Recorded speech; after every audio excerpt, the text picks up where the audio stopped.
Been doing good. Good. How's Myself. Wendy? I'm gonna grab What's the that? one How's from Wendy? outside. Here, go ahead. Pretty good. Good. Yeah. Good.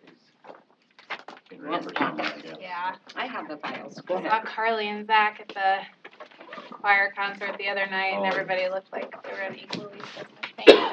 We were gonna try to make that, but I'd run late. It was hot and That's crowded. what she said, so. Yeah. Was that a pretty big concert? Yeah. A lot of people. Yeah. There's A lot of a lot people. of cars there. A lot of people. Well, there's also a soccer game going on, Yeah, so that was part of the parking lot We're done with that now. situation. Go anywhere. He will. He'll just have to go to Ames to do it. We are. Okay.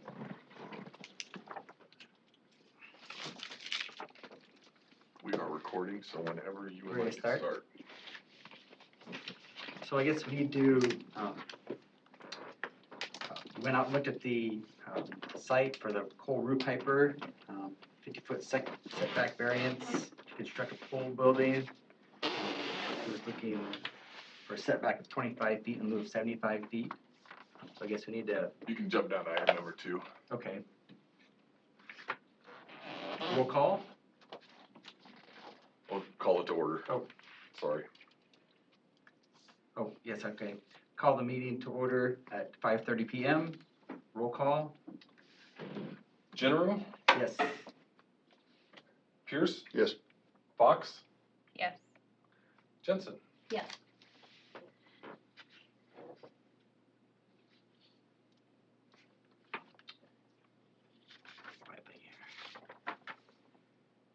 Had a chance to read the minutes. Is there a motion to approve the minutes or make corrections? So moved. Second. It's been moved in second. All in favor say aye. Aye. Opposed, the same. Motion carried. Read my statement. Not yet. Okay. So now we just go directly into the public meeting for case number ZB-2019-02. Okay. Because we go directly into that meeting because it didn't actually close out from the last meeting since we did the site tour on it. All right. So now the board can discuss the different options. And like I said, you can discuss the different options. And then really you have the three ways you can go. You can table the issue to see if Cole is able to work with the county engineer to vacate that section of road. Or you can choose to approve what he's requested after seeing what you saw, or you can deny the request. Either one of those three.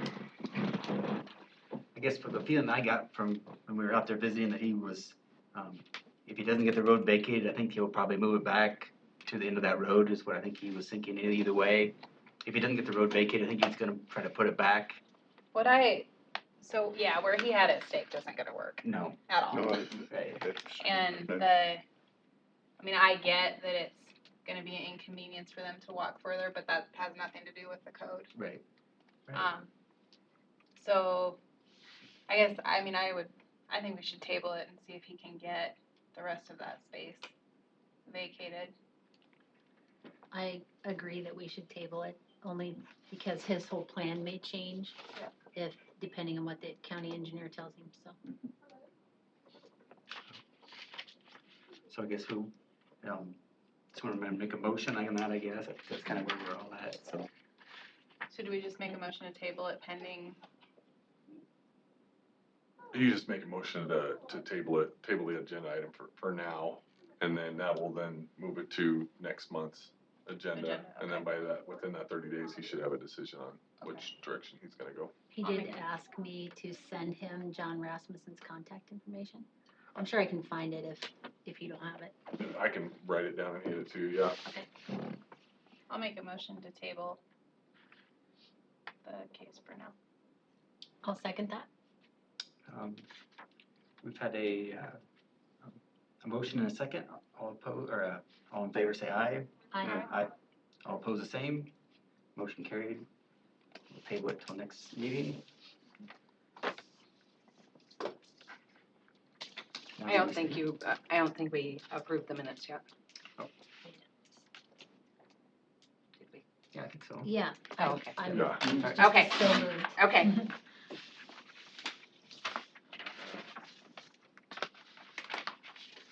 Okay. statement time. Is that where we're at? Correct. Okay.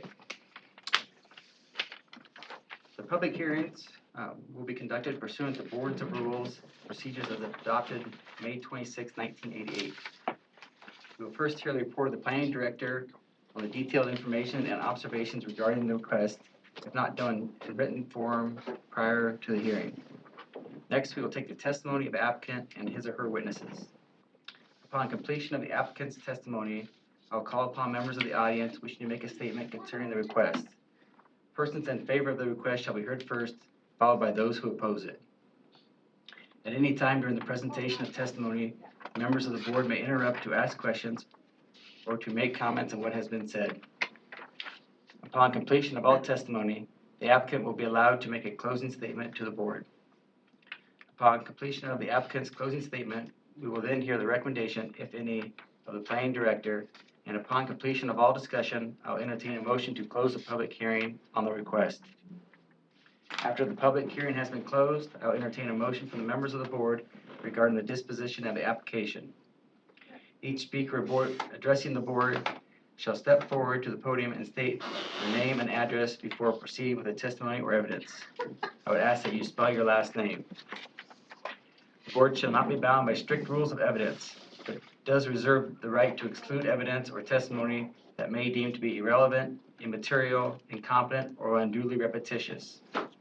As chairman, I will rule on all questions relating to the admissibility of evidence which may be overruled by the majority of the board. The board may grant continuances in a case for good cause shown to any interested party who has entered his appearance.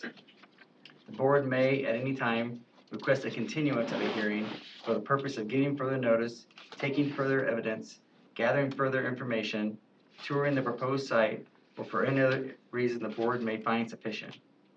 In such case, we shall state the specific reason for the continuance and set a date and time and place when the matter will be continued. All official actions of this board will be made at public hearing by motion made, second, and polling of the membership. If conditions are imposed, such conditions shall be included in the motion or amended hereto.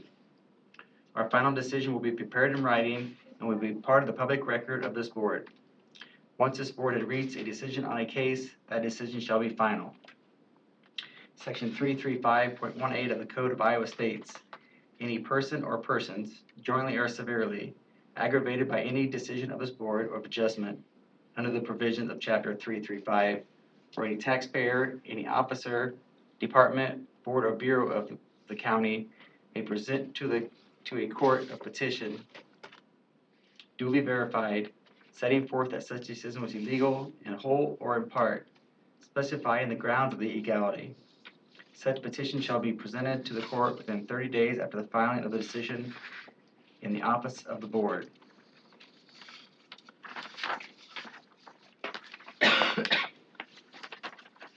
Upon hearing that, I would ask for a motion to open a public hearing on case ZV-2019-13. So Right. moved. Second. It's been moved and seconded. All in favor say aye. Aye. Opposed, the same. Public hearing is open. I'd ask for the applicant to step forward. We don't have a.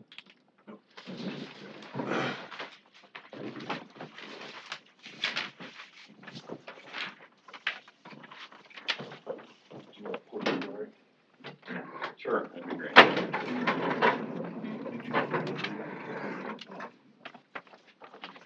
I'm Larry Hackett Construction, and I have with me my customers, Ron and Beverly Dickinson from Council Bluffs. And we're looking for approval for a variance for a height restriction for an accessory building. I guess code requires 23 feet maximum height, and we are proposing for a garage structure 25 feet 4 inches. And this is what the garage looks like. If I can pass it around if you want. It has a second story or second level to it. It's the lower level is used for garage, kind of shop area, bicycle storage shop area, and the first floor is, and the second level is going to be used for kind of kind of multi-purpose, like exercise shop, or exercise and office and, it's pretty much, yeah, pretty much it, so. So anyway, in order to get that second level in there, we only have a 8-foot height on the second level for ceiling height, so we're trying to minimize heights on it, but because of the roof structure and the clearances we need and so on, it requires 25 feet 4 inches, so, which is 3 feet 4 inches over allowed height. This is the property here that they have it on is it 9 acres that we have? Or 10 acres, it's on 10 acres of property. It's just north of the Edgewood Addition area out by the Council Bluffs Airport. And then because of the location, it also falls into the airspace of the Council Bluffs Airport, and which when they received notice of the variance that we are proposing to try to get, then Andy Billings with the airport had contacted Pam, I believe, in regards to a form that we needed to fill out in order to get approval from the FAA. And so we filled out that form, and it's been sent to them. We've sent a copy to Pam, and I can send this to you too around here. But so it's what they request to have to get approval from the FAA on that too. So We haven't heard back yet. no, it just went in. We just found out all about all this information here just recently, and so they request that be applied for 45 days prior to construction time.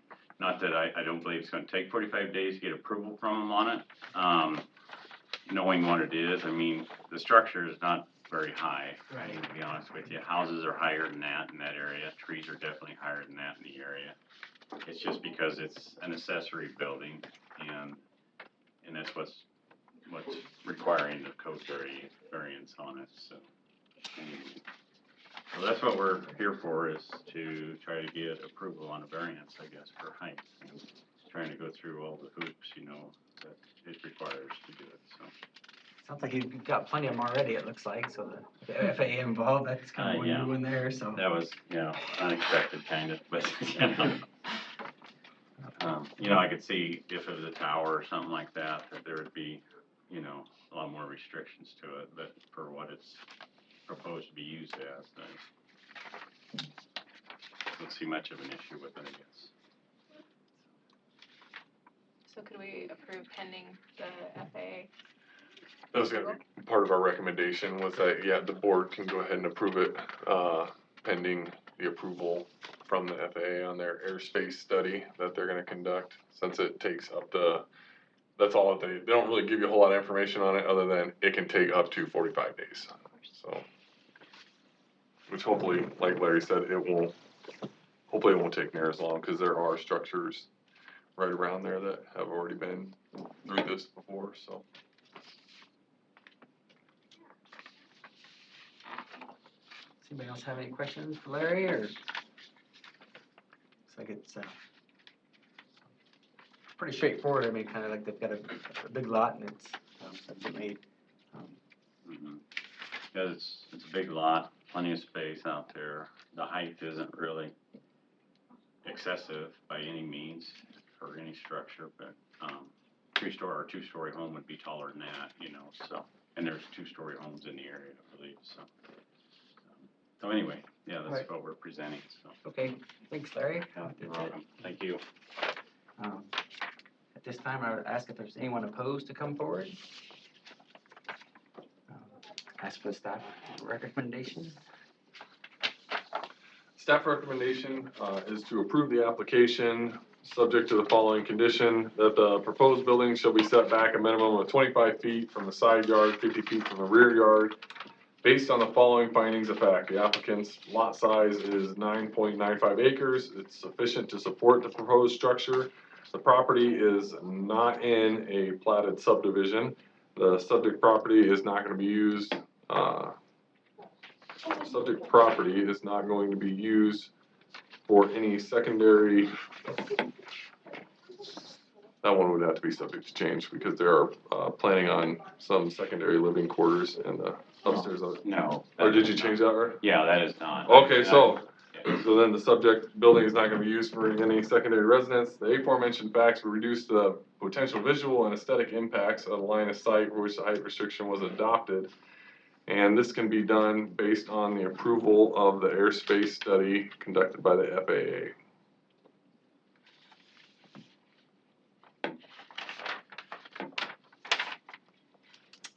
What defines it as secondary living quarters? We, Out of curiosity. in 2015, right at the end of 2015, we adopted a new code sections in allowing for accessory dwelling units. And, the accessory dwelling unit code there's like very specific things that fall down into it. You can only have a living quarters of 600 square feet footprint, right? So you can go up, you can go down, potentially wind up with 1,800 square feet, but the exterior piece of it can only be 600 square foot footprint. Doesn't matter how big your garage is that's attached to it, doesn't matter how many decks or porches, none of that gets figured into it. And then there's different like rental requirements and those items. So we were getting quite a bit of people coming in wanting to do accessory dwelling units to whether they were gonna move into it and have their kids move into the house or have parents out, things like that. And then, some interest of it kind of died off, but we've done probably 3 or 4 in the county now, where people have built accessory dwelling units on their property. That are permanent? Permanent, they don't require, at one point in time, this board would grant variances to allow for a secondary dwelling to be placed on a person's, piece of ground, under the assumption that when, the person transitioned out into further medical care or assisted living, something like that, that then those dwellings had to go away. And we run into a few different instances where it makes it rather difficult because now that person, maybe that house has sat there for 15, 20 years, and now they don't want to get rid of it.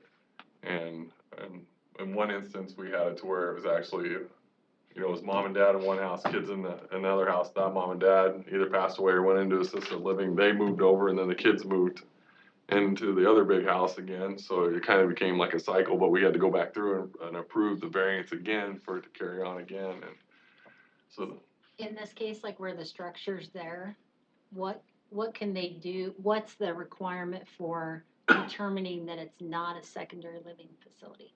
Is it kitchen Bedrooms. facilities, bedrooms in it? Okay. because there's lots of people that have garage kitchens Sure. and for canning or whatever different things that they do. So really, we kind of whittle it down to basically if there's a bedroom framed up or something like that. Because Larry and I originally had that conversation because we were like, they wanted to just do the upstairs potentially as living quarters in it. And I'm like, it's like seems almost like the ideal situation. You could just do that upstairs as living quarters, but then when you try to, so I think there's still some tweaking that we have to do on our accessory dwelling units, pieces like that, because something like this to have the old upstairs, it would make sense. But so originally we thought, well, maybe we'll just cut it in half, and then you could have like half of it as that. What stops them then later on from just going and throwing a big living room in on the other side or something? So it becomes a enforcement nightmare, really. Sure. I just wondered what the criteria was, so thanks for explaining that. And the intent for this second level is not for living quarters at this point in time. And Ron realizes that he knows that because we checked into the criteria that it involved, and that's not their intent at this time. And he realizes if he does make it a living quarters, that he has to be in compliance with what you and I had discussed on meeting, so. So maybe by then there'll be some tweaks done to the code and it'll fit more apt to the building that's I've there. seen the reverse of that, where they built the accessory building first with living quarters in it to live in temporarily while they built the house, and then they made them disable that as living quarters. That's why I was asking that question. Yeah, and that was always tough having to go back around because then lots of people would conduct really nice houses in there and then build another big house, and then we would have to go back out, and it's like, well, how far do we make them tear this thing down to? Because So it's a single residence property.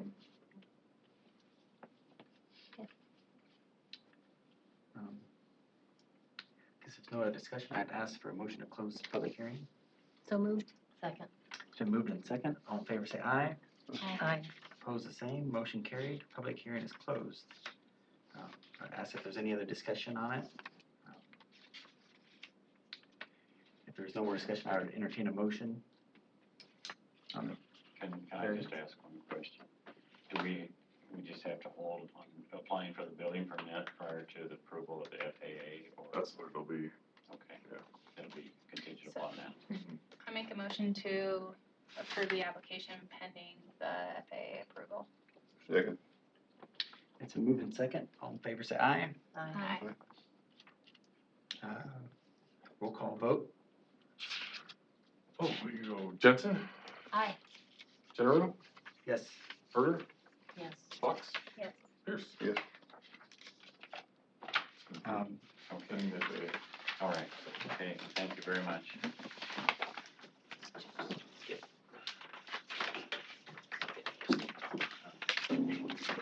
I don't have any other business for you at this time. I think, we will have a meeting next month.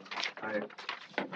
No more, is there some kennels on there or not? Is that it? That was last. That's one. it Oh, for the good. kennels. All right. Yeah, no open closes on this one. Wow. I would move to adjourn the meeting? Yeah, I think it's, Second. all in favor say aye. Aye. Meeting is adjourned.